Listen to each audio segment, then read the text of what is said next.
हाँ, सूर्य के उत्तरायण और दक्षिणायन में मानसून की बदलती अवस्थिति। ठीक है, तो यहाँ पर क्या बताया था मैंने कि मानसून एक ऐसा पवन तंत्र है, मानसून एक ऐसा पवन तंत्र है जो मौसमी गतिविधियों के परिवर्तन के साथ मौसमी गतिविधियों के परिवर्तन के साथ अपनी दिशा भी क्या करती है, बदलती है। और यहां पर याद रखिएगा दो चीजें, सूर्य का पहले क्या बताएंगे, सूर्य का उत्तरायण और उसके बाद सूर्य का दक्षिणायन। सूर्य के उत्तरायण होने पे इसकी दिशा कैसी होगी, दक्षिण पश्चिम से उत्तर पूर्व की ओर होगी, और इसे ही कहते हैं कौन सा मानसून, दक्षिण पश्चिम मानसून। यानी दक्षिण पश्चिम मानसून की उत्पत्ति कब होगी, जब सूर्य का क्या होगा, उत्तरायण होगा। इसके अलावा जब सूर्य का दक्षिणायन होगा तो इसकी दिशा हो जाएगी उत्तर पूर्व से दक्षिण पश्चिम की ओर, और चूंकि उत्तर पूर्व से चल रही है इसलिए इसको बोलेंगे उत्तर पूर्वी मानसून। यानी उत्तर पूर्वी मानसून की उत्पत्ति कब होगी, जब सूर्य का दक्षिणायन होगा। ये भी बात समझ में आ रही। तो सूर्य के उत्तरायण होने पे दक्षिण पश्चिम मानसून की उत्पत्ति होगी और सूर्य के दक्षिणायन होने पे उत्तर पूर्वी मानसून की उत्पत्ति होगी। ये भी बात समझ में आ रही। और समझो, और समझो, ये इक्वेटर हो गया, ये कर्क रेखा, ये मकर रेखा, यहां हमारा भारत है, या ये नहीं, ये हो गया आपका इक्वेटर लो प्रेशर, और ये हो गया आपका 30 से 35 पे सब ट्रॉपिकल हाई प्रेशर, नीचे भी 30 से 35 पे सब ट्रॉपिकल हाई प्रेशर, और यहां हमारा भारत है। बरोबर। अब होता यह है कि इस इक्वेटर, ये इक्वेटर हो गया 0 डिग्री पे, और ये 5 डिग्री नॉर्थ और ये 5 डिग्री साउथ हो गया। होता यह है कि सब ट्रॉपिकल हाई प्रेशर से कौन सी हवाएं आ रही है, ठीक है, सब ट्रॉपिकल हाई प्रेशर से कौन सी हवा आ रही है, कौन सी हवा आ रही है कौन सी हवा आ रही है, कौन सी हवा आ रही है इधर दीपक, कौन सी हवा आ रही है। अबे तुम लोग ना किसी लायक नहीं हो इधर।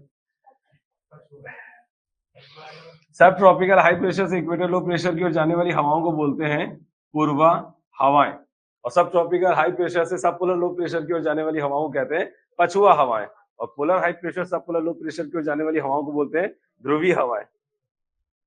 ये कब हुआ, जो अभी हुआ वो कब हुआ, कहाँ खो गए हो तुम लोग, कहाँ चले गए हो, वो जो अंदर का जो डिप्टी कलेक्टर था वो कहाँ चला गया, और हाँ हेमलता कहाँ चली गई। हाँ तो ये कब हुआ ये बताओ, अचानक हुआ क्या, वैसे ही जैसे वो सब अचानक हो जाता है। तो वो लोग ना किसी, क्या बोलूं, सब ट्रॉपिकल हाई प्रेशर। अब देखिए ये सब चीजें आपको पता होनी चाहिए और मेरे पूछने पर ऐसे ही जवाब देना चाहिए, जैसे मक्खन, जैसे चुटकी बजता है, जैसे थैनोस ने चुटकी बजाई थी ठीक है, वैसे ही 1 मिनट में ये कुछ है थोड़ी ना यार, ये इसी में अटके रहोगे तो फिर मैकेनिज्म कैसे समझोगे उन सब चीजों का। अभी तो जेट स्ट्रीम सिद्धांत पढ़ना है, दक्षिण पश्चिम मानसून की उत्पत्ति अभी तो शुरू भी नहीं हुआ है, फिर इंसो सिद्धांत पढ़ना है एलिनो की उत्पत्ति का, खत्म। फिर मेरा क्या, मैं तो बता के हट जाऊंगा, मर्जी है आपकी। जो नहीं आया ना वो खत्म है, जो नहीं आया है वो खत्म, वो नहीं समझ पाएगा, याद रख लेना।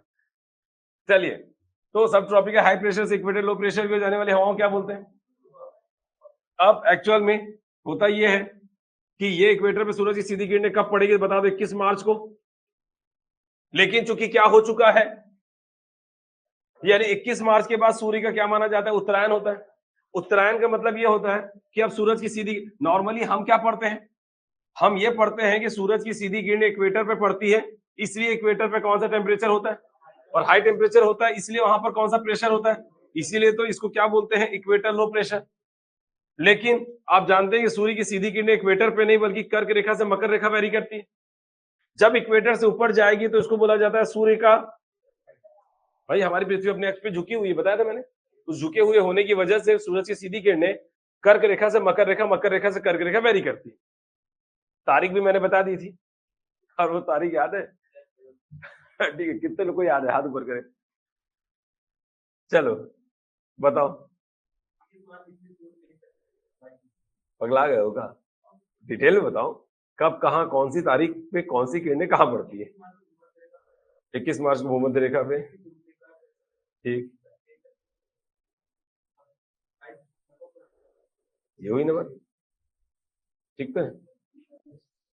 हाँ, ऐसे ही और लड़कियों में कौन बोलेगा?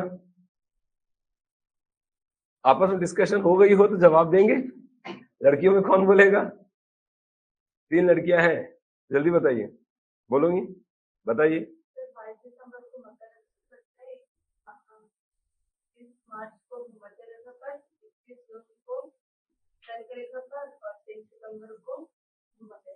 तो नॉर्मली बता दिए 21 मार्च और 23 सितंबर को इक्वेटर पे पड़ती है कर्क रेखा पे 21 मार्च और मकर रेखा पे 22 दिसंबर को, बात खत्म। सॉरी 21 जून होता है, ऐसा करके मतलब इक्वेटर का एक ही साथ बता दीजिएगा।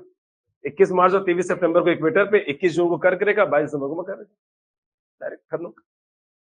तो पता ये चलेगा सूर्य का उत्तरायण होगा तो सूरज की सीधी किरणें कहां पड़ेगी? ऊपर। शाबाशी हो गई। अरे शाबाशी खुद को दी जाती है कि मैंने बता दिया क्लास में। क्या था फिर वो पीठ थपथपाना? अरे बताओ। चलो चलिए, तो सूर्य का जब उत्तरायण होगा तो सूरज की सीधी किरणें कहां पड़ेगी? ऑब्वियस सी बात है, 21 जून को कहां पड़ रही है? कर्क रेखा पे पड़ रही है, तो सूरज की सीधी किरणें कर्क। लेकिन जब सूर्य का उत्तरायण होगा तो सूरज की सीधी किरणें कहां जाएगी? ऊपर। ऊपर, अब ऊपर जाएगी तो अब किस जगह पे जा रही वो नहीं बता रहा। सूर्य का उत्तरायण हो रहा है तो सूरज की सीधी किरणें इक्वेटर पे नहीं पड़ रही है, सूरज की सीधी किरणें ऊपर पड़ रही है। ऊपर पड़ रही है तो ऊपर कहीं पर सीधी किरणों की वजह से हाई टेम्परेचर होगा, और ऊपर कहीं पर कौन सा प्रेशर होगा? तो जो जो लो प्रेशर पहले इक्वेटर पे थी, क्योंकि सूरज की सीधी किरणें इक्वेटर पे पड़ रही थी, अब वही लो प्रेशर ऊपर चला गया जब सूर्य का उत्तरायण। इसके अलावा एक बात और, जब इक्वेटर की बात करें तो इक्वेटर पे हो ये रहा है कि इक्वेटर पे दोनों गोलार्धों की, ये इक्वेटर लो प्रेशर पे सब ट्रॉपिकल हाई प्रेशर, और ये भी सब ट्रॉपिकल हाई प्रेशर से क्या हो रही है? हवाएं आ रही है। और ये हवाओं क्या बोलते हैं? पछुआ हवाएं। कौन सी हवाएं? अच्छा, अभी तो बताया मैं, अभी तो लिखा हूं। कौन सी हवाएं? खत्म हो मालूम है। चलिए, इन हवाओं क्या बोलते हैं तो बता दीजिएगा। तो ये पूर्वा हवाएं जो सब ट्रॉपिकल हाई प्रेशर से इक्वेटर लो प्रेशर की ओर चल रही है, दोनों गोलार्धों की हवाएं आने की वजह से इसी को बोलते हैं क्या? आईटीसीजेड। आईटीसीजेड मतलब इंटर ट्रॉपिकल कन्वर्जेंस जोन, यानी अंतः उष्ण कटिबंधीय अभिसरण क्षेत्र। अंतः उष्ण कटिबंधीय अभिसरण क्षेत्र, और नॉर्मल इंग्लिश में बोल दीजिएगा आईटीसीजेड, यानी inter tropical convergence zone. Convergence मतलब अभिसरण क्षेत्र, मतलब अभिसरण मतलब जब प्लेटें दूर जाती है तो उसको क्या बोला जाता है? अभिसरण। क्या बोलते हैं? हमें प्लेटें दूर नहीं, प्लेटें पास आती है तो उसको अभिसरण बोलते हैं। कहाँ हो, कब हुआ ये सब? अरे जब प्लेटें पास आती है तो उसको अभिसरण, जब प्लेटें दूर जाती है तो अपसरण। तो प्लेटों का पास आना या हवाओं के पास आने को कौन सा क्षेत्र बोल रहे हैं? अभिसरण। तो दोनों गोलार्धों की हवाएं इक्वेटर लो प्रेशर पे पास आ रही है, इसलिए इसको हमने क्या बोल दिया? अंतः उष्ण मतलब उष्ण कटिबंध के अंदर वाला कन्वर्जेंस जोन, यानी अभिसरण क्षेत्र। तो ये कहलाता है आईटीसीजेड, यानी इक्वेटर लो प्रेशर ही आपका क्या है? आईटीसीजेड, जहां पे दोनों गोलार्धों की पूर्वा हवाएं आकर मिलती है। बात समझ में आ रही? अब हुआ ये कि ऐसा क्यों हो रहा है? क्योंकि इक्वेटर पे सूरज की सीधी किरणें पड़ रही है, इसलिए तो हाई टेम्परेचर पे लो प्रेशर है। लेकिन जब सूर्य का उत्तरायण होगा तो सूरज की सीधी किरणें इक्वेटर पे पड़ेगी क्या? वो सीधी किरणें कहां चली गई? ऊपर। तो अभी फिलहाल सूरज की सीधी किरणें ऊपर है, इसलिए ऊपर में हाई टेम्परेचर पे कौन सा प्रेशर होगा? ऊपर कहीं पर हाई टेम्परेचर लो प्रेशर होगा, तो जो लो प्रेशर पहले इक्वेटर पे था वही लो प्रेशर कहां चला जाएगा? ऊपर चला जाएगा। मतलब इक्वेटर लो प्रेशर ऊपर की ओर चली गई। इट मींस आईटीसीजेड अब इक्वेटर पे नहीं, इक्वेटर से ऊपर चला गया। आईटीसीजेड मतलब वो जगह जहां पर दोनों गोलार्धों की हवाएं आ रही है। अब दोनों गोलार्धों की हवाएं इक्वेटर पे, क्योंकि आईटीसीजेड सूर्य के उत्तरायण होने से वो भी ऊपर की ओर खिसक गया, और सूर्य के उत्तरायण होने पे आईटीसीजेड की जो पट्टी है ना, वो 5 से 10 डिग्री उत्तरायण यानी ऊपर की ओर खिसक जाती है। कितनी डिग्री? 5 से 10 डिग्री, किसी जगह पे 5, किसी जगह पे 10, ऐसा करके वेरी करती है। तो 5 से 10 डिग्री ये आईटीसीजेड कहां चली गई? ऊपर की ओर चली गई। तो इक्वेटर लो प्रेशर जो यहां पर है, अब ये हो जाएगा इक्वेटर लो प्रेशर। मतलब अब इक्वेटर लो प्रेशर नहीं बोल पाएंगे, अब उसको हम आईटीसीजेड बोलेंगे। क्यों नहीं बोलेंगे? क्योंकि इक्वेटर पे इक्वेटर लो प्रेशर होगा ना, इक्वेटर के ऊपर इक्वेटर थोड़ी ना होगा। इक्वेटर तो 0 डिग्री को बोलते हैं। और मैं कह रहा हूं कि ये दोनों गोलार्धों का जो अभिसरण क्षेत्र है, ये मान लीजिए 5 की जगह 15 से 5 के बीच हो गया। ये जो 10 डिग्री पट्टी है वो ऊपर चली गई, तो जो पहले 5 डिग्री नॉर्थ से लेकर 5 डिग्री साउथ है, वो पूरी पट्टी ऊपर चली गई 10 डिग्री, तो 5 से 10 ऊपर गया तो कितना हो गया? 15 से 25। तो ये 15 से 25 की 10 डिग्री की पट्टी जो इक्वेटर लो प्रेशर पे थी, वो 5 से 10 डिग्री ऊपर चली गई। तो उसको जनरली इक्वेटर लो प्रेशर बोल के रिप्रेजेंट मत करना, उसको क्या बोलना? तो आईटीसी से 5 से 10 डिग्री अगर ऊपर की ओर खिसक गई तो होगा ये कि अब ये जगह हो गई दोनों गोलार्धों का अभिसरण क्षेत्र, दोनों गोलार्धों की पूर्वा हवाओं का अभिसरण क्षेत्र। बात समझ में आ रही? और एक बात और, ये प्रेशर बेल्ट अगर ऊपर जाएगी तो सारे प्रेशर बेल्ट कहां चले जाएंगे? जब आप भूमध्य सागर पर बनने वाले शीतोष्ण चक्रवात यानी कि पश्चिमी विक्षोभ के बारे में पढ़ोगे तो उसकी वजह यही समझ में आएगी बाद में कि जब ये पट्टी 5 से 10 डिग्री ऊपर गई तो सब ट्रॉपिकल हाई प्रेशर जो 30 से 35 पे है, ये भी 5 से 10 डिग्री ऊपर चला जाएगा, यानी 40 से कहां चला जाएगा। और ये जो 30 से 35 पे नीचे वाला होगा, वो 30 से 35 की जगह 20 से 25 पे चला जाएगा। बात समझ में आ रही? मतलब ये पूरी की पूरी, ये पूरा जो प्रेशर बेल्ट है वो पूरा का पूरा कहां चला गया? ऐसा नहीं कि एक ये गया तो बाकी नहीं गया, ऐसा नहीं, सब के सब चले जाएंगे। बात समझ में आ रही? थोड़ा सा हाँ बोलना, तो आओगे नहीं तो कहां समझ में आएगा? दाब कटिबंध पढ़े थे? नहीं पढ़े थे? इधर आप लोग समझ में आ रहा है? दाब कट देखिए पूरा दाब कटिबंध से जुड़ा है। अगर आप दाब कटिबंध नहीं पढ़े तो समझ में नहीं आ रहा हो क्या हो रहा है, कैसे 30 से 35 सब ट्रॉपिकल इक्वेटर लो प्रेशर, फिर कहां दिक्कत होगी?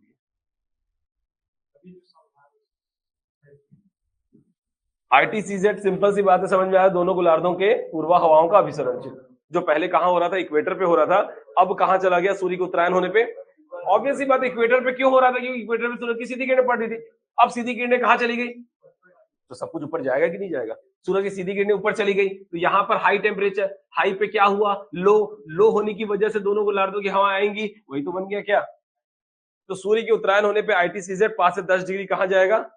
और सेम कंडीशन सूर्य के दक्षिणायन, समझ लीजिएगा, सूर्य के दक्षिणायन होने पे सेम कंडीशन कि जो इक्वेटर पे लो प्रेशर बन रही थी, जिसे आप आईटीसीजेड वाला क्षेत्र बोल रहे थे, वो सूर्य के दक्षिणायन होने पर जो हाई टेम्परेचर है वो नीचे, तो नीचे क्या हो गया? लो प्रेशर, यानी अब नीचे क्या बनेगा?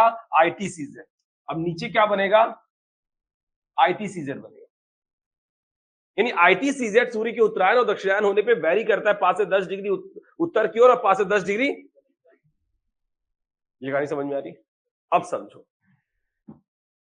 नॉर्मली इक्वेटर तो यही है, लेकिन इक्वेटर पे जो लो प्रेशर है, जिसकी वजह से ये था आपका दोनों गोलार्धों का अभिसरण क्षेत्र यानी आईटीसीजेड, अब आईटीसीजेड यहां पे क्योंकि क्या हो चुका है? सूर्य का उत्तरायण। सूर्य के उत्तरायण होने पे होता यह है कि अब नॉर्मली मैं बोल रहा हूं आईटीसीजेड कहां चला गया? यहां चला। बात समझ में आ रही? अब आईटीसीजेड ये हो गया। अब आईटीसीजेड यहां होने की वजह से जो दक्षिणी गोलार्ध की कौन सी हवाएं आई थी? पूर्व हवा कहां से कहां चलती है?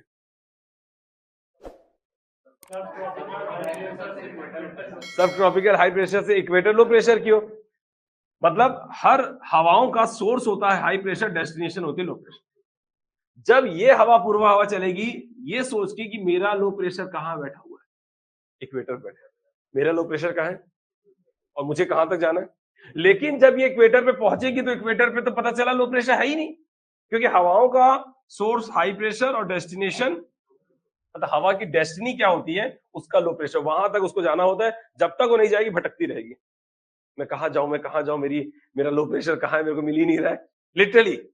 और ऐसा ही होता है कि आदमी को जब कोई कुछ मिल नहीं रहा होता है तो आदमी पैनिक हो जाता है, चाहे वो कुछ भी क्यों ना हो, एक सुई भी क्यों ना मिल रही हो, ना मिल रही हो, तो वो पैनिक हो जाता है, कहाँ है मेरा सुई जिसे मुझे बटन लगाना है, मेरा सुई नहीं मिल रहा है। घर में झगड़ा करने लग जाते हैं, कहाँ है सुई, तुम लोग यूज करते हो और फेंक देते हो कहीं पे भी, झगड़ा करते हो।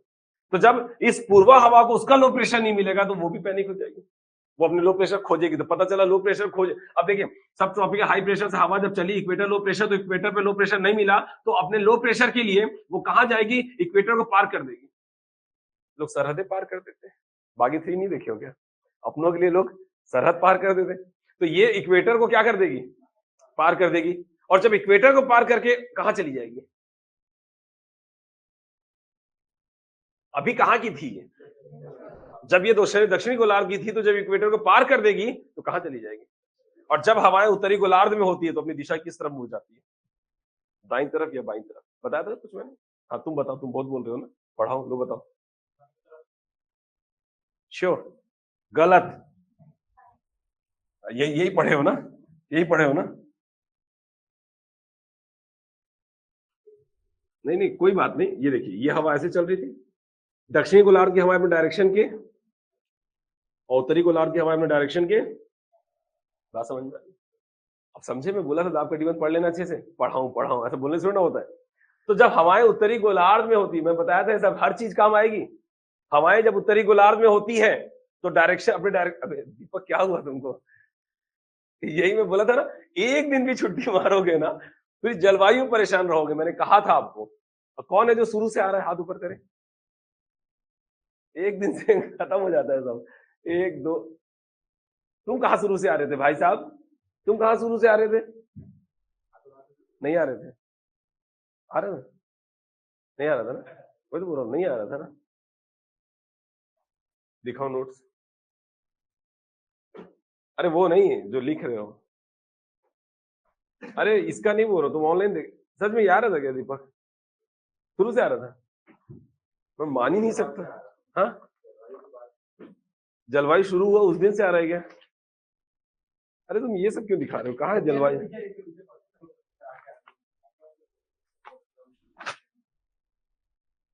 पृथ्वी गति लिखा है, ताप कटिबंध भी लिखा है, ताप कटिबंध भी लिखा है, बाकी जलवायु भी लिखा है, जो मैंने पढ़ा है वो भी लिखा है, नहीं ठीक है, लिख तो रहा है यार, पढ़ा क्यों नहीं रहा है, हाँ?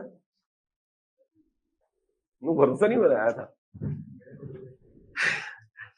तो हवाएं जब उत्तरी गोलार्ध में होती है तो अपनी दिशा के, सारी हवाएं, इट मीन सारी हवाएं, मैंने बताया था ये जो हवा ऐसे चल रही है ये भी दाईं ओर, ये हवा भी अपने दाईं ओर, ऐसे ही बताया था मैंने, सारी हवाएं अपने दाईं ओर और दक्षिण गोलार्ध की सारी हवाएं अपने।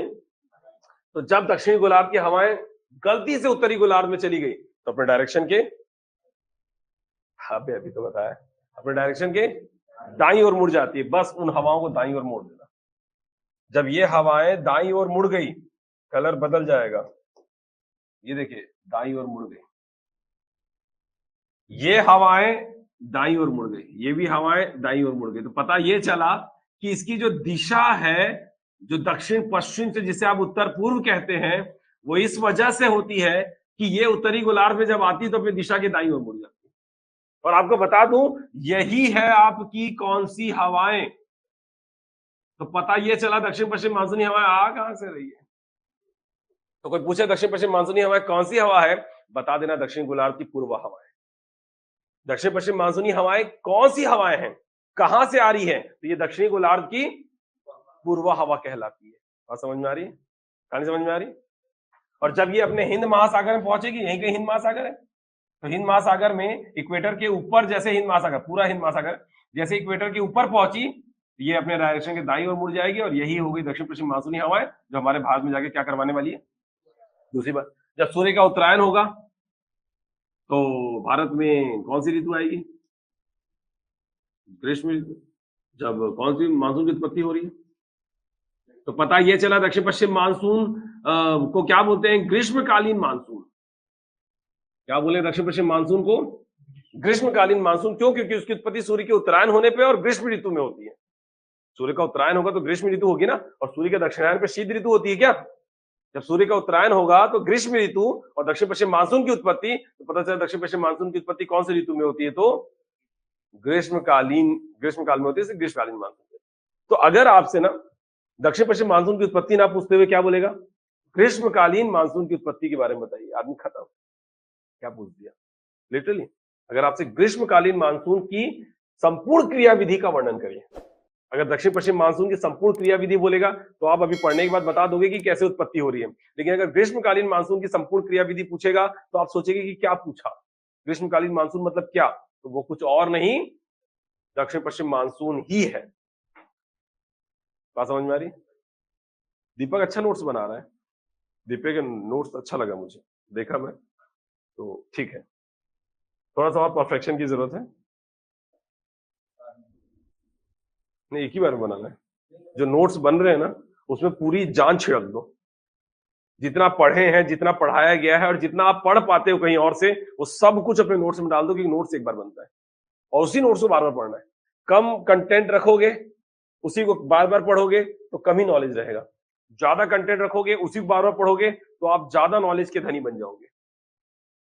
नोट्स एक बार बनता है, जितना बेहतर बना सको। आप किताबों का रेफरेंस ले लो, आप अपने जो मैं नोट्स देता हूँ उसका रेफरेंस ले लो, क्लास का रेफरेंस ले लो, खुद के बनाए हुए रफ कॉपी का रेफरेंस ले लो। जो इधर उधर छोटी छोटी चीजें बताता हूँ वो नोट्स में भी नहीं मिलने वाली, वो किसी किताब में भी नहीं मिलने वाली, वो मिलने वाली है आपके इस रफ कॉपी में। जो छोटी छोटी इधर उधर की चीजें बताता हूँ, आईटीसी इधर खिसक गई, वो सब नोट्स में थोड़ी ना लिखा हुआ है, वो आपको समझना होगा। नोट्स में ये सब थोड़ी ना लिखा हुआ है। नोट्स में लिखा हुआ है क्या? सूर्य के उत्तरायण होने पे दिशा दक्षिण पश्चिम से उत्तर पूर्व होती है, दक्षिणायन होने पे दिशा उत्तर पूर्व से दक्षिण पश्चिम, बस बात खत्म। नोट्स में उतना ही लिखा हुआ है। उसको समझने के लिए हम यहाँ बोर्ड पे है ना, तो जो आप रफ कॉपी में लिखोगे उसका रेफरेंस लेके, क्लास नोट्स है उसका मतलब जो आपका प्रिंटेड नोट्स है उसका रेफरेंस लेकर, कुछ अपनी समझी हुई का चीजों को, सब कुछ को नोट्स में डाल दो। इतना आसान नहीं होता है नोट्स बनाना, बहुत मुश्किल है। चल, क्लियर, समझ में आ रहा है? तो ये जो सूर्य के उत्तरायण होने पे दिशा दक्षिण पश्चिम से उत्तर की पूर्व क्यों है, बात समझ में आ रही है? जबकि उत्तरी गोलार्ध की हवाएं तो कैसे चल रही है? ये चल रही है क्या? ये चल रही है ना, ऐसी तो चल रही है क्या? लेकिन हवाओं का रुख अलग हो गया। ये उत्तरी गोलार्ध की नहीं, दक्षिणी गोलार्ध की हवाएं हैं, दक्षिण पश्चिम मानसूनी हवाएं। क्लियर? अब जब सूर्य का क्या होगा, यही बता दूं क्या?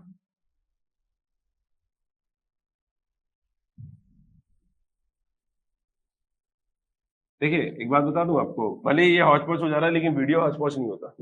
वीडियो में एक एक करके आप बनाते हैं, तो एक बार वीडियो करना समझ में आए तो वीडियो जरूर देख लीजिएगा। ठीक है, चलिए, अब ये क्या हो गया? ये हो गया आपका इक्वेटर लो प्रेशर, सब ट्रॉपिकल हाई प्रेशर, यहाँ हमारा भारत है। तो होता ये है कि अब सूर्य का 23 सितंबर के बाद सूर्य का क्या हुआ? दक्षिणायन। सूर्य का दक्षिणायन होने पे जो आईटीसीजेड थी, जो पहले इक्वेटर पे थी, अब आईटीसीजेड कहाँ चली गई? नीचे, 5 से 10 डिग्री नीचे चली गई आईटीसीजेड। तो अब पता ये चला कि आईटीसीजेड पर दोनों, अब ये भी नीचे हो गया, तो अब ये भी नीचे हो गया, तो अब ये यहां से आ रही है कहाँ? ये पूर्व हवा, दक्षिणी गोलार्ध की पूर्व हवा, सब ट्रॉपिकल हाई प्रेशर से। लेकिन यहां पर देखिएगा ये भी थोड़ा नीचे हो जाएगी। अब ये सब ट्रॉपिकल हाई प्रेशर से कहाँ आ रही है? ये नीचे की हो जा रही है। लेकिन अब इक्वेटर पे ना जाकर अब ये वाला जगह हो गया कौन सा? तो ये बेसिकली ऐसे जाएगी, इक्वेटर को पार करके यहां जाएगी। लेकिन लेकिन चूंकि ये इक्वेटर को पार करके जा रही है, इसे जैसे ही इक्वेटर पहुंचेगी, इक्वेटर के बाद ये कौन से गोलार्ध में चली जाएगी? तो यहां पर ये ऐसे जाने के बाद ना ऐसे आती है अपने डायरेक्शन के बाई ओर मुड़। तो इक्वेटर के बाद ये हवाओं का रुख ऐसे हो जाता है, तो ये ऐसे सब ट्रॉपिकल हाई प्रेशर से ऐसे आएगी और इक्वेटर के बाद ऐसे मुड़ जाएगी, और ये इधर से तो ऐसे आ ही रही है, और ये हो गया दोनों गोलार्धों का आईटीसी से। बात समझ में आई? लेकिन चूंकि इक्वेटर के नीचे जाने का हमारा कोई औचित्य है ही नहीं, इक्वेटर तक, इक्वेटर के ऊपर ही हमको मतलब है। तो पता ये चला कि ये जो आपका सब ट्रॉपिकल हाई प्रेशर हो गया, ये जो चल रही है, ये है कौन सी हवाएं? उत्तरी गोलार्ध की। सूर्य के दक्षिणायन का हमारे इसमें कोई मतलब नहीं है, क्योंकि वो नीचे चला गया, इक्वेटर नीचे चला गया, हमको उससे मतलब नहीं। तो ये उत्तरी गोलार्ध की कौन सी हवा है? पूर्व हवा। और यही हमारे भारत में, यही जो चल रही है, यही है आपका सूर्य का दक्षिणायन होने पे किसकी उत्पत्ति हो रही है, या कौन सी ऋतु आ रही है भारत में? शीत ऋतु। और शीत ऋतु में क्या चल रही है भारत से? ये कौन सी हवाएं चल रही है? ये जो हवाएं चल रही है इसकी दिशा क्या है? उत्तर पूर्व से। इसी को बोलते हैं क्या? उत्तर पूर्वी मानसून। तो भारत से उत्तर पूर्वी मानसून कब चलेगी? शीत ऋतु में चलेगी। तो बेसिकली उत्तर पूर्वी मानसून शीत ऋतु में चलने की वजह से इसको क्या बोला जाता है? शीतकालीन मानसून। तो शीतकालीन मानसून को ही क्या बोलते हैं? उत्तर पूर्वी मानसून। तो ये क्या है? उत्तर पूर्वी मानसूनी हवाएं कौन सी हवा है? ये उत्तरी गोलार्ध की पूर्व। बात समझ में आ रही? तो बेसिकली उत्तर पूर्वी मानसून कुछ और नहीं, उत्तरी गोलार्ध की पूर्व हवाएं हैं, और दक्षिण पश्चिम मानसून दक्षिणी गोलार्ध की पूर्वा हवा है। दक्षिण पश्चिम मानसून की उत्पत्ति सूर्य के उत्तरायण होने पे ग्रीष्म ऋतु में होती है, इसलिए ग्रीष्मकालीन मानसून। उत्तर पूर्वी मानसून की उत्पत्ति सूर्य के दक्षिणायन होने पे शीत ऋतु में होती है, इसलिए शीतकालीन मानसून। रिलेट कर पा रहे हैं? और बाकी वो नीचे जाए, ऐसे मुड़े वैसे मुड़े, आपको क्या करना है इक्वेटर के नीचे जाने के बाद, लेकिन ऐसा मुड़ जाती है और वैसे जाके मिलती है।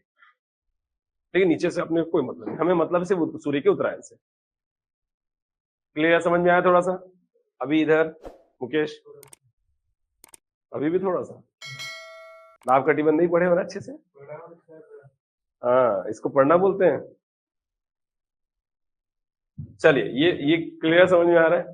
चलिए, अब इसके बाद हम हेडिंग डालिएगा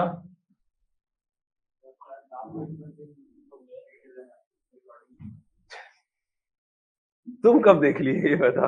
अच्छा, उस दिन आए थे।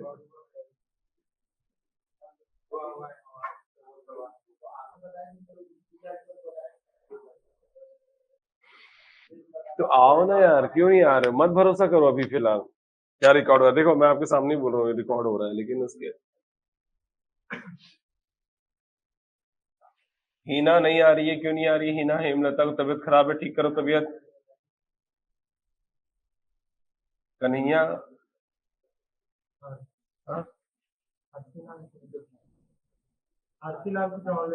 अच्छा आरती, हाँ हाँ, ठीक ठीक ठीक। चलिए, अब हेडिंग डालिएगा मानसून की उत्पत्ति के सिद्धांत।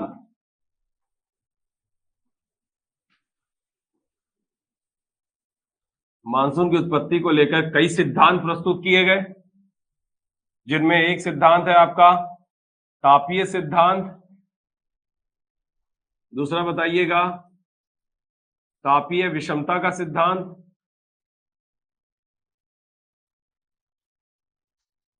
उसके बाद बताइएगा वायु राशि सिद्धांत।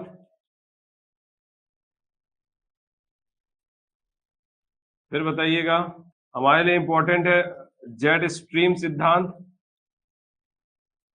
और दूसरा बता दीजिएगा इंसो सिद्धांत। बताना यह है कि मानसून की उत्पत्ति को लेकर तो कई सिद्धांत प्रस्तुत किए गए। तापीय सिद्धांत, तापीय विषमता सिद्धांत, पछुआ सिद्धांत, एक वायु राशि सिद्धांत और एक पछुआ सिद्धांत। ठीक है, छोड़ो, को याद नहीं आ रहा है। ये 3 सिद्धांत एडिशनली है, 3-4 सिद्धांत और भी सिद्धांत प्रस्तुत किए गए होंगे, लेकिन हमारे लिए इंपॉर्टेंट सिर्फ 2 सिद्धांत है। एक हो गया आपका जेट स्ट्रीम सिद्धांत और एक है आपका इंसो सिद्धांत। सिद्धांत तो कई प्रस्तुत किए गए, लेकिन सबसे इंपॉर्टेंट सिद्धांत 2 है जो आपको पढ़ने हैं। पहला बता दीजिएगा जेट स्ट्रीम सिद्धांत और दूसरा बता दीजिएगा इंसो सिद्धांत। जेट स्ट्रीम सिद्धांत में आपको पता चलेगा कि दक्षिण पश्चिम मानसून की उत्पत्ति कैसे हुई। जेट स्ट्रीम सिद्धांत से पता चलेगा दक्षिण पश्चिम मानसून की उत्पत्ति कैसे हुई, और इंसो सिद्धांत बताएगा कि दक्षिण पश्चिम मानसून को एल नीनो कैसे प्रभावित करता है। दक्षिण पश्चिम मानसून को एल नीनो कैसे प्रभावित करता है। आप लोग नोट्स मिला अभी तक जलवायु का? चलिए, भारत की जलवायु,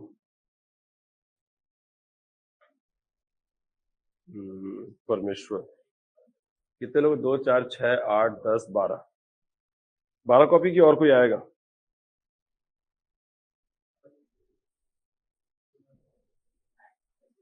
तुम अपनी बहन के लिए भी डबल लेना चाहते हैं? ले लो ले लो ले लो, क्या दिक्कत है? और जो अपने दोस्त थे 15 कॉपी बोल देता हूँ, ठीक है? तो बाद में आके परेशान होने से अच्छा ले लो ना। अगर है ही क्लास की और देना है तो फिर ले लो ना, क्या दिक्कत है? और इधर कोई और जो आएगा, मतलब ऐसा नहीं कि आपको जाके देना पड़ रहा है जो आएगा उसको देने की बात कर रहा हूँ। चलिए, मैंने भेज दिया। अब आप थोड़ा सा अगर वो निकाल दे तो ठीक है, और ना निकाले तो आप जाके बोल के निकलवा लेना, ठीक है? चलिए, तो यहाँ पर क्या बताएंगे? मानसून की उत्पत्ति के सिद्धांत में पहला क्या बता देंगे? तापीय सिद्धांत। दूसरा तापीय विषमता का सिद्धांत। तीसरा वायु राशि सिद्धांत। और चौथा मतलब विषुवतीय पछुआ सिद्धांत। विषुवतीय पछुआ सिद्धांत। विषुवतीय पछुआ सिद्धांत, ये हो गया आपको क्या? चौथा। फिर जेट स्ट्रीम सिद्धांत और फिर इंसो सिद्धांत। बाकी सब आपको ऐसे नाम के हैं, बस हमको वो नहीं पढ़ना। हमको सिर्फ 2 सिद्धांत पढ़नी है। एक जेट स्ट्रीम सिद्धांत, जिससे हमें पता चलेगा कि दक्षिण पश्चिम मानसून की उत्पत्ति कैसे हुई, मतलब दक्षिण पश्चिम मानसून की उत्पत्ति किससे पता चलती है? तो जेट स्ट्रीम सिद्धांत की संपूर्ण क्रियाविधि बताइए, मतलब दक्षिण पश्चिम मानसून की उत्पत्ति संपूर्ण क्रियाविधि बताइए, मतलब है दोनों मतलब सेम टू सेम, ठीक है। और इंसो सिद्धांत से क्या पता चलेगा? वो एल नीनो जो दक्षिण पश्चिम मानसून को क्या करता है, प्रभावित करता है, उस पे पढ़ेंगे हम उसके बारे में। इंसो सिद्धांत से दक्षिण पश्चिम मानसून की उत्पत्ति नहीं होती है, याद रखेंगे। हमको लगेगा इंसो सिद्धांत से दक्षिण पश्चिम मानसून की उत्पत्ति नहीं, जहां जेट स्ट्रीम सिद्धांत हिंद महासागर से संबंधित है, क्योंकि वहीं पर किसकी उत्पत्ति होनी है, वहीं इंसो सिद्धांत संबंधित है किससे? प्रशांत महासागर से, जहां किसकी उत्पत्ति होनी है। ये भी बात समझ में आ रही? तो जेट स्ट्रीम सिद्धांत हिंद महासागर संबंधित होगा और इंसो सिद्धांत जो है वो प्रशांत महासागर संबंधित होगा। मैं पीएमएस लिखता हूँ, एचएमएस लिखता हूँ, घर जाके उल्टा सीधा मत कर देना, ठीक है। हाँ, तो ये हो गया, तो हेडिंग डालिएगा जेट स्ट्रीम सिद्धांत। चलिए, तो ये हो गया आपका जेट स्ट्रीम सिद्धांत।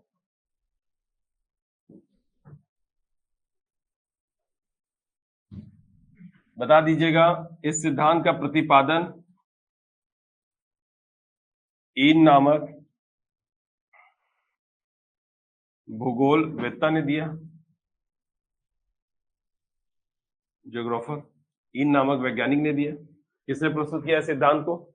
ईन ईन ईन ईन, मुंह बना के बोलो तो बोल पाओगे। ईन ईन नहीं, ईन बड़ाई, ईन बड़ाई होने से उच्चारण थोड़ा सा लंबा हो जाता है ना। इस जेट स्ट्रीम सिद्धांत का प्रतिपादन किसने किया? ईन नामक भूगोलवेत्ता ने किया, और इसके साथ दो और व्यक्ति थे। एक का नाम बताइए कोटेश्वर, और एक का बताइएगा रामनाथन।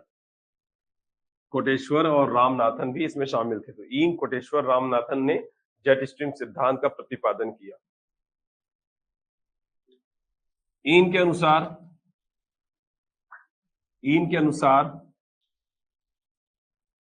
जेट स्ट्रीम जो है उसकी ऊंचाई कितनी होती है? बताया था मैंने आपको, 6000 से 9000 मीटर तक होती है। दूसरा, जेट स्ट्रीम एक ठंडी और प्रचंड वायु धारा है। ठंडी भी है, और ठंडे होने के बाद ही तो दो भागों में बटी थी क्या? प्रचंड मतलब मजबूत। जो ठंडी होती है वो भारी होती है, जो भारी होती है उसकी डेंसिटी ज्यादा होती है और वो मजबूत होती है। बात समझ में आ रही? तो जेट स्ट्रीम एक ठंडी और प्रचंड वायु धारा है जो होने को तो इस ऊंचाई पर होती है, लेकिन भूतल की मौसमी गतिविधियों को प्रभावित करती है। लेकिन भूतल की मौसमी गतिविधियों को प्रभावित करती है, मौसमी गतिविधियों को क्या करती है? प्रभावित करती है। क्या मतलब इसका? बता तो रहा हूं, जेट स्ट्रीम जो है वो ठंडी और प्रचंड वायु धारा है जो 6000 से 9000 मीटर की ऊंचाई पर है, लेकिन जमीन में होने वाली मौसमी गतिविधियों क्या कर रही है? प्रभावित कर रही है। कैसे? बाद में बात करेंगे। जमीन में जो मौसमी गतिविधियां हो रही है उसको इफेक्ट डाल रही है कौन? ऊपर की जेट स्ट्रीम। वैसे भी तो हम लोगों को कंट्रोल करके रखते हैं कौन? ऊपर वाले भगवान। हम जमीन के भगवान ऊपर के, हमको कंट्रोल करके रखते हैं, ठीक है। चलिए, इसके अलावा जेट स्ट्रीम की जो दिशा होती है, सामान्यतः इसकी दिशा पृथ्वी के घूर्णन की दिशा के अनुरूप होती है। पृथ्वी के घूर्णन की दिशा के, यानी पृथ्वी के घूर्णन की दिशा में, यानी पश्चिम से पूर्व की ओर होती है। तो नॉर्मली जेट स्ट्रीम की जो दिशा होती है वो पृथ्वी के घूर्णन की दिशा में पश्चिम से पूर्व होती है। ये भी बात समझ में आ रही है? चलिए, तो ये कुछ ईन ने बताया। ईन ने क्या क्या बताया? जेट स्ट्रीम की ऊंचाई बताई 6000 से 9000 मीटर। ईन ने बताया कि जेट स्ट्रीम एक ठंडी और प्रचंड वायु धारा है जो भूतल की मौसमी गतिविधियों को प्रभावित करती है। ईन ने बताया कि इसकी दिशा पृथ्वी घूर्णन की दिशा के अनुरूप पश्चिम से पूर्व की ओर होती है। ये भी बात समझ में आ रही? इसके अलावा ईन क्या क्या बताने वाले हैं? और इनके अनुसार जेट स्ट्रीम की उत्पत्ति और प्रवाह के आधार पे इसे कितने भागों में बांटा गया है? तो बता दीजिएगा। दो भागों में बांटा गया है। एक को कहते हैं पश्चिमी जेट स्ट्रीम, और पश्चिमी जेट स्ट्रीम को पश्चिमी जेट स्ट्रीम क्यों बोलते हैं? क्योंकि वो पश्चिम से पूर्व की ओर, सामान्य तौर पर ऐसा। और दूसरा क्या बताएंगे? पूर्वी जेट स्ट्रीम। तो जेट स्ट्रीम दो प्रकार की होती है, एक पश्चिमी जेट स्ट्रीम और एक पूर्वी जेट स्ट्रीम। मुकेश ने दाब का टिफिन फिर से पढ़ा है ना अच्छे से? मुकेश, चलो एक सवाल और, हवा कितनी होती है?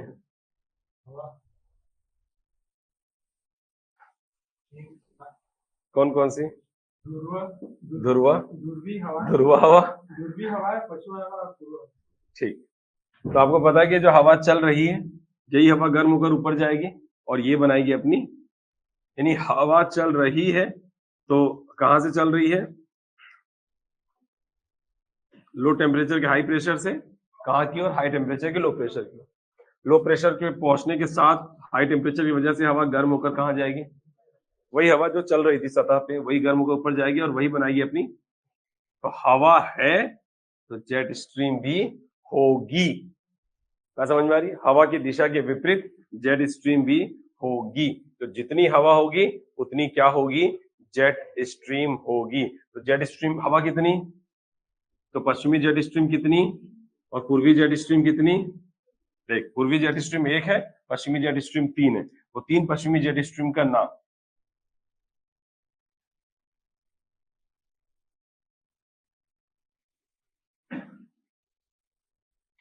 चलिए, समझ पा रहे हैं? ऊपर का बता देता हूं, नीचे तो समझ जाएंगे ना, सेम टू सेम होता है। चलिए, ये हवा कौन सी? ये हवा कौन सी? ध्रुवीय हवा। वो भी नहीं लिखता। अब ध्रुवीय हवा से एक जेट स्ट्रीम बनेगी, इसकी एक जेट स्ट्रीम बनेगी, इसकी एक जेट स्ट्रीम बनेगी, है ना? ऐसी है। जेट स्ट्रीम हवा की दिशा के विपरीत होती है, हवा की दिशा के विपरीत। अगर ये हवा कहां से कहां चल रही है? मुकेश बताएगा। पर वाली हवा कहां से कहां चल रही है? पोलर हाई प्रेशर से सब पोलर लो प्रेशर। कौन सी हवा ये? फिर से बोलो। ध्रुवीय हवा है। ध्रुवी क्यों बोलते हैं? ध्रुवीय। ध्रुव बोलो, ध्रुव, ध्रुवी नहीं, ध्रुवीय। चलिए, तो ये ध्रुवीय हवाओं की, ध्रुवीय हवा की जो जेट स्ट्रीम बनेगी उसको बोलते हैं ध्रुवीय रात्रि जेट स्ट्रीम। कौन सी हवा बोलते, जेट स्ट्रीम बोलते हैं? ध्रुवीय रात्रि जेट स्ट्रीम। ये हवा कौन सी है? हाँ, कब हुआ ये सब यार? जो हवा है उसमें इतना संकोच क्यों? पछुआ हवा की ये जो जेट स्ट्रीम बनेगी उसको बोलते हैं ध्रुवीय सीमांत जेट स्ट्रीम। और ये जो हमारी वाली हवा है, क्या बोलते हैं इसको? पूर्वा हवा। उसकी ये जो जेट स्ट्रीम बनेगी उसको बोला जाता है उपोष्ण पश्चिमी जेट स्ट्रीम।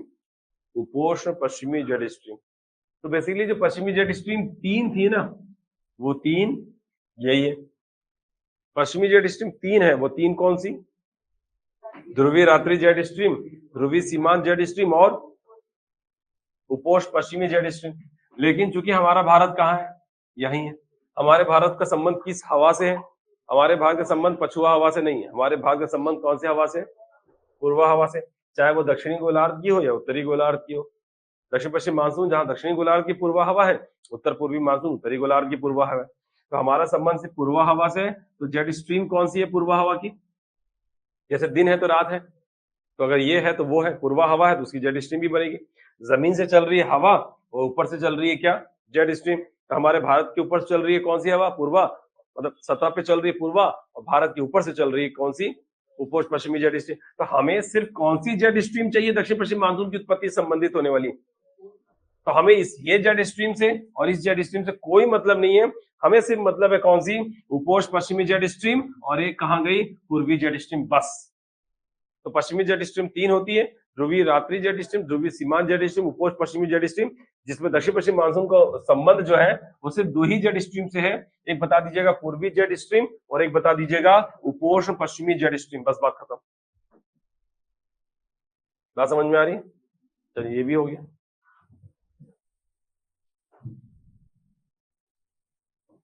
अब उसके बाद जहां पश्चिमी जेट स्ट्रीम में भी उपोष्ण पश्चिमी जेट स्ट्रीम जो है ये आपका दुश्मन है, ये आपका दुश्मन है, और पूर्वी जेट स्ट्रीम आपका, मतलब दो यहां पे जेट स्ट्रीम है।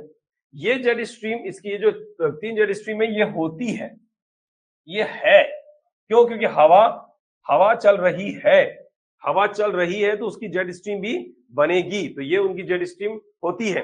लेकिन पूर्वी जेट स्ट्रीम होती नहीं है, बनती है, इसको बनना पड़ेगा। क्यों? क्योंकि पश्चिमी जेट स्ट्रीम में जो उपोष्ण पश्चिमी जेट स्ट्रीम है ये दक्षिण पश्चिम मानसून की उत्पत्ति को क्या करती है? उत्पत्ति को क्या करती है? रोकती है। क्या करती है तो बता दीजिएगा? रोकती है। दक्षिण पश्चिम मानसून की उत्पत्ति को रोकती कौन सी जेट स्ट्रीम है? नहीं उत्पन्न होने देती। उपोष्ण पश्चिमी जेट स्ट्रीम जो है दक्षिण पश्चिम मानसून को उत्पन्न नहीं होने देती, ये इसका दुश्मन है। और कौन मदद करता है बनकर? पूर्वी जेट स्ट्रीम। क्यों? क्योंकि पूर्वी जेट स्ट्रीम के बनने के बाद ही दक्षिण पश्चिम मानसून की क्या होती है? उत्पत्ति होती है। ये भी याद रखिएगा। क्लियर? तो दक्षिण पश्चिम मानसून की उत्पत्ति का संबंध किस जेट स्ट्रीम से? तो बता दीजिएगा पूर्वी जेट स्ट्रीम से। जबकि रोकने वाला काम कौन कर रहा है? उपोष्ण पश्चिमी जेट स्ट्रीम मानसून को रोकने वाला काम कर रहा है। ये भी बात समझ में आ रही है? चलिए, तो फिलहाल ये आपको समझ में आ गया कि पश्चिमी जेट स्ट्रीम 3 है, जिसमें से हमें सिर्फ मतलब है किससे? उपोष्ण पश्चिमी जेट स्ट्रीम से। और दूसरी जेट स्ट्रीम है आपकी कौन सी? पूर्वी जेट स्ट्रीम, जो आपकी दोस्त है, जो आपका दक्षिण पश्चिम मानसून की उत्पत्ति में मदद करने वाला है। यहां तक क्लियर? चलिए, अब फाइनली उत्पत्ति करवाते हैं किसकी? दक्षिण पश्चिम मानसून की उत्पत्ति करवाएंगे। और उसके लिए मैंने आपको कुछ स्टेप्स बताए थे। हेडिंग डालिएगा दक्षिण पश्चिम मानसून की उत्पत्ति। हेडिंग डालिएगा दक्षिण पश्चिम मानसून की उत्पत्ति। दक्षिण पश्चिम मानसून की उत्पत्ति के लिए कई स्टेप्स हैं जो आप फॉलो करेंगे, आसानी से दक्षिण पश्चिम मानसून की उत्पत्ति हो जाएगी। जैसे बोलते हैं ना 6 पैक ऐप बनाना है, तो कुछ स्टेप्स बताते हैं, फॉलो करते चलो 6 पैक ऐप बन जाएंगे। ठीक है, वैसे ही कुछ स्टेप्स हैं जिसको आप फॉलो करोगे, बस फॉलो करना है आपको। आप देखिए दक्षिण पश्चिम मानसून की उत्पत्ति हो जाएगी। क्या करना है उसमें? सबसे पहले सूर्य, मैं बता भी चुका हूं ना इसको, सूर्य का उत्तरायण, सूर्य का उत्तरायण। उसके बाद मध्यवर्ती मैदान का गर्म होना, मध्यवर्ती मैदान का गर्म होना। उसके बाद तिब्बत के, साथ ही साथ इसमें थार का मरुस्थल भी लिख दीजिएगा, थार का मरुस्थल का गर्म होना। फिर तिब्बत के पठार का गर्म होना। जब तक तिब्बत का पठार गर्म नहीं होगा तब तक पूर्वी जेट स्ट्रीम की उत्पत्ति नहीं होगी। पूर्वी जेट स्ट्रीम का निर्माण, पूर्वी जेट स्ट्रीम के बनने के बाद किसका बनना? मानसून गर्त का बनना। और जब मानसून गर्त बनेगी तब फाइनली दक्षिण पश्चिम मानसून की क्या होगी? उत्पत्ति होगी। बस बात खत्म। क्या समझ में आया? तो ये स्टेप्स हैं 1 2 3 4 5, 5 स्टेप्स फॉलो करो, दक्षिण पश्चिम मानसून की उत्पत्ति हो जाएगी। कोई हवा नहीं है, आराम से हो जाएगा। चलिए, तो चूंकि ऑलमोस्ट टाइम कंप्लीट हो गया है, तो क्या करें? उत्पत्ति शुरू करें कि रहने दें? अरे थोड़ा भी शुरू करूंगा तो खत्म तो होना नहीं है। तो शुरू करने का मतलब होता है खत्म करना, क्योंकि आधा मैंने पढ़ा दी और आधा कल से शुरू करूंगा तो कल फिर वो आधा आधा हो जाएगा, तो वो भी अच्छी बात नहीं है। तो चूंकि 5 मिनट का समय है हमारे पास, लेकिन छोड़ देते हैं। अरे कहां से आती है? मतलब बनेगी भैया, बनाएंगे उसको। आती कहीं से नहीं है, वो बनती है। वो कैसे बनेगी वो तो जब वहां पहुंचेंगे ना तो समझ में आ जाएगा कैसे बनती है। समय दीजिए, थोड़ा सा सब्र करिए, सब होगा। चलिए, तो ये स्टेप एक बार फिर से बोलिए ताकि आपके जहन में रहे। दक्षिण पश्चिम मानसून की उत्पत्ति के लिए आपको कुछ स्टेप्स फॉलो करने पड़ेंगे, जिसमें सबसे पहला सूर्य का उत्तरायण होना, दूसरा मध्यवर्ती मैदान का गर्म होना, और साथ ही साथ थार की मरुस्थल का भी गर्म होना, तिब्बत के पठार का गर्म होना, उसके बाद पूर्वी जेट स्ट्रीम का बनना, उसके बाद मानसून गर्त का बनना, और उसके बाद दक्षिण पश्चिम मानसून की उत्पत्ति होगी। क्या समझ में आ रही है? तो ये हो गया आपका दक्षिण पश्चिम मानसून को। इसको हम पढ़ेंगे अपनी अगली क्लास में, यानी कि कल पढ़ेंगे। क्या मैं आपको समझा पाया? चलिए मिलते हैं, टेक केयर।